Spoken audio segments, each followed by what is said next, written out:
ପିଲାମାନେ ଆଜିର ଏକ ନୂଆ ଭିଡ଼ିଓରେ ତୁମମାନଙ୍କୁ ସ୍ୱାଗତ କରୁଛି। ଆଜିର ଭିଡ଼ିଓରେ ଆମେ କିଛି ଗୁରୁତ୍ୱପୂର୍ଣ୍ଣ ଇଂରାଜୀ ଶବ୍ଦର ଅର୍ଥ ଓ ଉଚ୍ଚାରଣ ସହିତ ସେଗୁଡ଼ିକର ଉଦାହରଣ ବା ବ୍ୟବହାର ବିଷୟରେ ଆଲୋଚନା କରିବା। କମ୍ୟୁନିଟି। କମ୍ୟୁନିଟି ମାନେ ଗୋଷ୍ଠୀ ବା ସମୁଦାୟ। ଏହାର ଉଦାହରଣ ହେଉଛି they work for the community. They work for the community. ଏହାର ଅର୍ଥ ହେଉଛି ସେମାନେ ସମାଜ ପାଇଁ କାମ କରନ୍ତି। ଫ୍ୟାସିଲିଟି। ଫ୍ୟାସିଲିଟି ମାନେ ସୁବିଧା।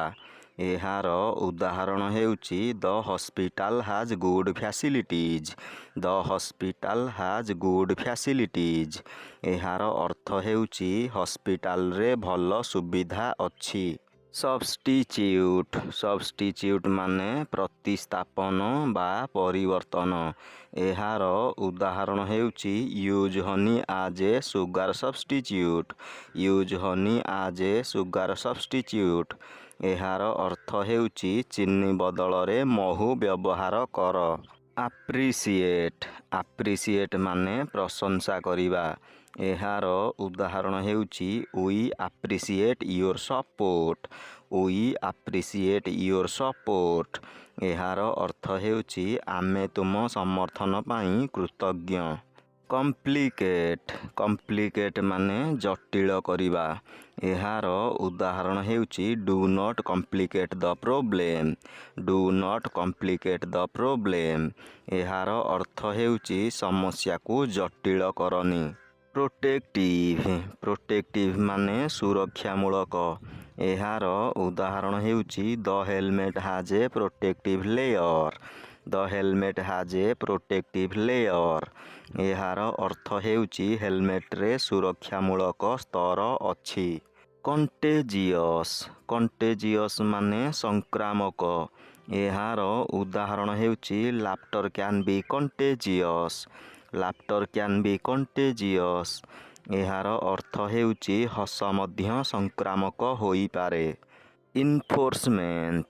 ଇନଫୋର୍ସମେଣ୍ଟ ମାନେ କାର୍ଯ୍ୟାନୁଷ୍ଠାନ। ଏହାର ଉଦାହରଣ ହେଉଛି police handle rule enforcement. Police handle rule enforcement. ଏହାର ଅର୍ଥ ହେଉଛି ପୋଲିସ ନିୟମ କାର୍ଯ୍ୟାନୁଷ୍ଠାନ କରେ। ଟଲେରାନ୍ସ। ଟଲେରାନ୍ସ ମାନେ ସହନଶୀଳତା। ଏହାର ଉଦାହରଣ ହେଉଛି tolerance bring piece. Tolerance bring piece. ଏହାର ଅର୍ଥ ହେଉଛି ସହନଶୀଳତା ଶାନ୍ତି ଆଣେ। ପଲ୍ୟୁସନ୍। ପଲ୍ୟୁସନ୍ ମାନେ ପ୍ରଦୂଷଣ। ଏହାର ଉଦାହରଣ ହେଉଛି we should reduce pollution. We should reduce pollution. ଏହାର ଅର୍ଥ ହେଉଛି ଆମେ ପ୍ରଦୂଷଣ କମାଇବା ଉଚିତ। ରିଭୋକ୍। ରିଭୋକ୍ ମାନେ ବାତିଲ ବା ରଦ୍ଦ। ଏହାର ଉଦାହରଣ ହେଉଛି ଦେ ମେ ରିଭୋକ୍ ଦ ଅର୍ଡ଼ର। ଦେ ମେ ରିଭୋକ୍ ଦ ଅର୍ଡ଼ର। ଏହାର ଅର୍ଥ ହେଉଛି ସେମାନେ ଆଦେଶଟି ପଛକୁ ନେଇପାରନ୍ତି। କଣ୍ଟ୍ରିବ୍ୟୁସନ୍। କଣ୍ଟ୍ରିବ୍ୟୁସନ୍ ମାନେ ଅବଦାନ ବା ଯୋଗଦାନ। ଏହାର ଉଦାହରଣ ହେଉଛି ଏଭ୍ରିୱାନ୍ ମେଡ୍ ଏ କଣ୍ଟ୍ରିବ୍ୟୁସନ୍। ଏଭ୍ରିୱାନ୍ ମେଡ୍ ଏ କଣ୍ଟ୍ରିବ୍ୟୁସନ୍। ଏହାର ଅର୍ଥ ହେଉଛି ସମସ୍ତେ ଅବଦାନ ଦେଲେ। ଇମ୍ପ୍ଲିମେଣ୍ଟ। ଇମ୍ପ୍ଲିମେଣ୍ଟ ମାନେ ଲାଗୁ କରିବା। ଏହାର ଉଦାହରଣ ହେଉଛି we should implement the plan. We should implement the plan.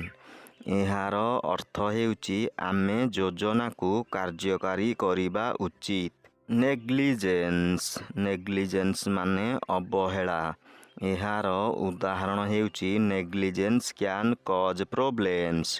ନେଗ୍ଲିଜେନ୍ସ can cause problems.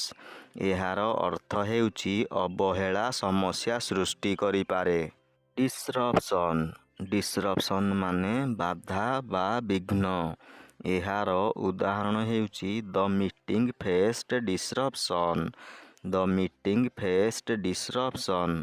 ଏହାର ଅର୍ଥ ହେଉଛି ସଭାରେ ବିଘ୍ନ ଘଟିଲା। ଇଣ୍ଟେନ୍ସିଟି।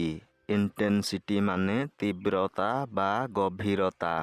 ଏହାର ଉଦାହରଣ ହେଉଛି he spoke with great intensity. He spoke with great intensity. ଏହାର ଅର୍ଥ ହେଉଛି ସେ ଗଭୀରତା ସହିତ କଥା ହେଲେ।